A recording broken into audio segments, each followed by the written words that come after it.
नमस्कार किसान भाइयों, कृषिफाई के खेती समाचार बुलेटिन में आपका स्वागत है। मैं हूं राशि आपके साथ। बड़ी खबरों की ओर रुक करने से पहले आइए नजर डालते हैं आज की हेडलाइंस पर। धान, दलहन और तिलहन का रकबा घटा। बासमती चावल के निर्यात में जोरदार उछाल। बाजरा की खेती को बढ़ावा देने 2308 करोड़ मंजूर। अमरूद, आम और नींबू के पौधे पर 30,000 तक अनुदान। और मखाने की खेती के लिए 72,000 रुपए दे रही सरकार। अब खबरें विस्तार से। देश में इस साल कई क्षेत्रों में तेज बारिश हो रही है तो कई जगह सूखे जैसे हालात हैं। इससे खरीफ सीजन की फसलों को काफी नुकसान पहुंच रहा है। कई क्षेत्रों में प्रमुख फसलों की बुआई पिछड़ गई है तो कहीं बहुत कम हुई है।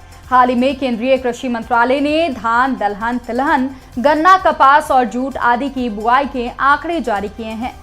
आंकड़ों के अनुसार अब तक 309.79 लाख हेक्टेयर क्षेत्र में ही धान की बुआई हो चुकी है, जो कि पिछले साल हुई 353.62 लाख हेक्टेयर से करीब 12.39% कम है। खरीफ सीजन में दलहन और तिलहन बुआई के रकबे में भी गिरावट आई है। 12 अगस्त तक दलहन की 122.11 लाख हेक्टेयर में बुआई की गई है। वहीं पिछले साल इस समय तक 127.22 लाख हेक्टेयर में बुआई हुई थी। इस साल तिलहन की बुआई के क्षेत्र में कमी आई है और पिछले साल इस समय तक 181.83 लाख हेक्टेयर में तिलहन की बुआई की जा चुकी थी, जो इस साल 180.43 लाख हेक्टेयर हुई है। बता दें कि इस बीच गन्ने और कपास का रकबा पिछले साल से मुकाबले बढ़ गया है। गन्ने का क्षेत्र 54.52 लाख हेक्टेयर से बढ़कर 55.20 लाख हो गया है। वहीं कपास की खेती का रकबा पहले 116.15 लाख हेक्टेयर से बढ़कर 123.9 लाख हेक्टेयर हो गया है। देश में चालू वित्त वर्ष की अप्रैल-जून तिमाही में बासमती चावल का निर्यात 25.54% बढ़कर 1.15 अरब डॉलर यानी कि लगभग 9,160 करोड़ रुपए हो गया है। जानकारी वाणिज्य मंत्रालय ने दी है। इसके अलावा एपीडा ने जलवायु आधारित उपज मॉडल का इस्तेमाल करते हुए खरीफ सत्र 2022-23 में फसल के स्वास्थ्य, सुगंधित, लंबे अनाज वाले चावल की अपेक्षित उपज का आकलन और खेती के रकबे का अनुमान लगाने के लिए एक सर्वे भी शुरू कर दिया गया है। सर्वे मॉडल के मुताबिक 7 बासमती उत्पादक राज्यों दिल्ली, हरियाणा, पंजाब, हिमाचल प्रदेश, उत्तराखंड, पश्चिमी उत्तर प्रदेश और जम्मू कश्मीर में जिला स्तर पर चयनित किसानों के सैंपल ग्रुप के आधार पर खेत आधारित और उपग्रहीय चित्रों के जरिए सर्वे किया जा रहा है।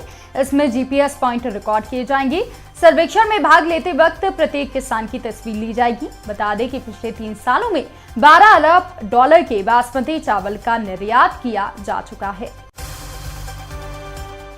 ओडिशा सरकार प्रदेश के आदिवासी क्षेत्रों में बाजरे की खेती को बढ़ावा देने के लिए विशेष कार्यक्रम ओडिशा मिलेट मिशन चला रही है। इस कार्यक्रम को सुचारू रूप से चलाने के लिए राज्य मंत्रिमंडल ने 2308.39 करोड़ की मंजूरी दी है। इसके तहत सरकार प्रदेश के 15 जिलों के 84 ब्लॉक से और 19 जिलों के 142 ब्लॉकों तक इसका विस्तार करेगी। बता दें कि ये कार्यक्रम राज्य सरकार के द्वारा 2017 में शुरू किया गया था ताकि बाजरा की खेती को पुनर्जीवित किया जा सके।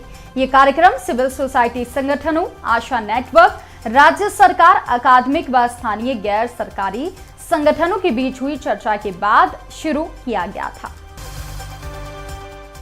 मध्य प्रदेश का उद्यानिकी व खाद्य प्रसंस्करण विभाग 26 जिलों के अनुसूचित जनजाति वर्ग के किसानों को आम, अमरूद और नींबू के पौधे लगाने के लिए 50% अनुदान दे रहा है।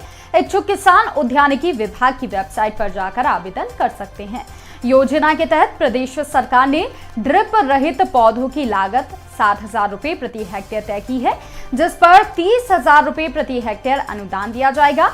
प्रदेश के शिवपुरी, बालाघाट, सीहोर, सतना, अनूपपुर, दमोह आदि जिलों के किसान योजना का लाभ ले सकते हैं। इसका लाभ लेने के लिए आवेदक किसान के पास अपनी जमीन होना चाहिए। आप वेबसाइट www.mphorticulture.gov.in पर जाकर आवेदन कर सकते हैं या फिर विकासखंड व जिला उद्यानिकी विभाग में जाकर संपर्क कर सकते हैं। बिहार सरकार मखाना विकास योजना के तहत मखाने की खेती करने के लिए 75% यानी कि 72,750 रुपये अनुदान दे रही है। किसान आवेदन करके योजना का लाभ ले सकते हैं। योजना के तहत सहरसा, किशनगंज, अररिया, पूर्णिया, सुपौल, कटिहार, दरभंगा, किशनगंज, पश्चिम चंपारण जिलों के किसानों को अनुदान दिया जाएगा। आवेदक राज्य का स्थायी निवासी होना चाहिए। योजना के तहत 16% अनुसूचित जाति और 1% अनुसूचित जनजाति के किसानों को प्राथमिकता दी जाएगी। इसके अलावा सभी वर्गों की 30% महिलाओं को भी योजना का लाभ दिया जाएगा। आप horticulture.bihar.gov.in पर जाकर आवेदन कर सकते हैं। साथ ही अन्य जानकारी के लिए उद्यान विभाग के कार्यालय में संपर्क कर सकते हैं। तो किसान भाइयों, हमारे ये बुलेटिन आपको कैसा लगा? कमेंट करके हमें जरूर बताएं। साथ ही खेतीबाड़ी और किसानों से जुड़ी लेटेस्ट खबरों के लिए आप जुड़े रहिए कृषि फाई के साथ। धन्यवाद।